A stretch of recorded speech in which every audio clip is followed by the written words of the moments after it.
माझा शाळकरी मित्र विवेक पंडितला दुबईमध्ये भेटायला चाललेलो आहे. म्हणलं टॅक्सी वगैरे कशाला, आज जरा मेट्रोनी जाऊया. या निमित्ताने तुम्हाला दुबई मेट्रोची सफरही मला घडवता येईल. चला दुबई मेट्रोनी जाऊया. कडकडी 40 डिग्रीच्या उन्हातनं माझ्या अपार्टमेंटपासनं 5-7 मिनिटाच्या वॉकवरती मशरिक नावाचं स्टेशन आहे.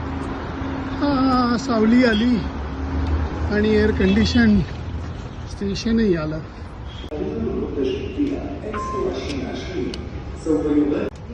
असं आहे चकाचक दुबईचं मशरिक स्टेशन. 4 मिनिटामध्ये माझी ट्रेन आहे.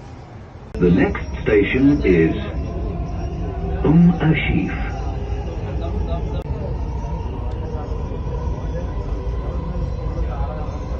मला उतरायचं आहे. ते बिझनेस बे स्टेशन आलेलं आहे. थंडगार एअर कंडिशन.